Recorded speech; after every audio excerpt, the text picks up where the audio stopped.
Assalamualaikum warahmatullahi wabarakatuh. Perkenalkan, nama saya Latifah Maulidia Barakah Zahra dari kelas PGMI 1E akan menjelaskan korelasi pendidikan jasmani dengan optimalisasi pertumbuhan dan perkembangan anak. Selamat mendengarkan dan menyaksikan. Pengertian pendidikan jasmani menurut para ahli.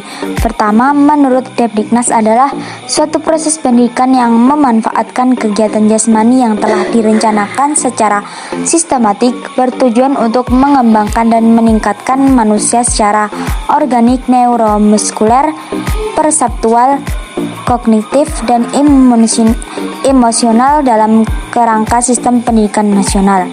Kedua, menurut Aib Syarifuddin PKK menjelaskan bahwa pendidikan jasmani merupakan proses melalui aktivitas jasmani yang direncanakan dan disusun dengan sistematik guna merangsang pertumbuhan dan perkembangan, meningkatkan kemampuan dan keterampilan jasmani, kecerdasan dan pembentukan watak, serta nilai yang positif bagi setiap warga negara dalam mencapai tujuan pendidikan.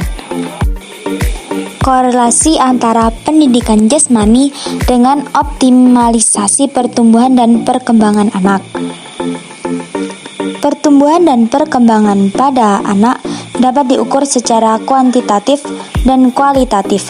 Artinya, pengukuran kuantitatif dapat mengukur pertumbuhan yang bisa terlihat secara nyata. Contoh, tinggi badan dan berat badan.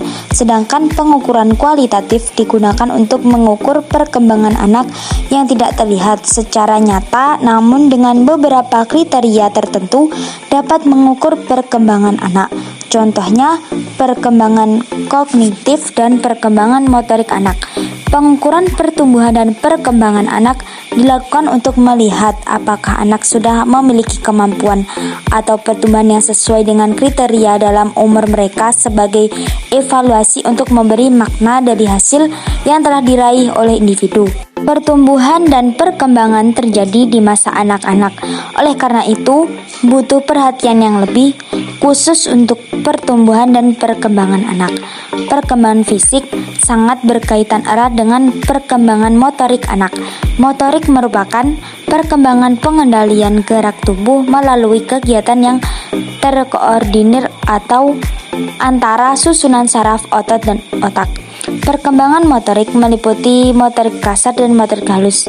Motorik kasar adalah gerakan tubuh yang menggunakan otot-otot besar atau sebagian besar atau seluruh anggota tubuh yang dipengaruhi oleh kematangan anak itu sendiri. Misalnya, kemampuan untuk duduk, menendang, berlari, dan lain-lain. Sedangkan motorik halus adalah gerakan yang menggunakan otot halus atau sebagian anggota tubuh tertentu yang dipengaruhi oleh kesempatan untuk belajar dan berlatih. Misalnya, memindahkan benda dari tangan, mencoret, menyusun, menggunting, dan menulis. Pendidikan jasmani yang berorientasi pada developmental education mengarahkan kegiatan anak melalui pemenuhan kebutuhan keterampilan pada diri anak, disamakan dengan tahap perkembangan fisik dan mentalnya. Setiap kelompok anak diarahkan pada keterampilan gerak yang dibutuhkan anak. Misalnya, bagi anak usia di bawah 5 tahun perlu dikembangkan kemampuan pengaturan tubuhnya, dan bagi anak usia di atasnya perlu dikembangkan keterampilan dasarnya. Sementara bagi anak yang lebih dewasa diarahkan pada keterampilan khususnya, seperti dikembangkan dalam cabang-cabang olahraga tertentu. Keterampilan yang terspesialisasi oleh keterampilan yang digunakan dalam cabang olahraga dan wilayah pendidikan jasmani lainnya. Keterampilan ini meliputi kegiatan dengan peralatan, misalnya senam alat, gerak-gerak akrobatik, tari-tarian, serta permainan khusus atau tempat seperti sepak bola, bola voli, bola basket, dan lain-lain.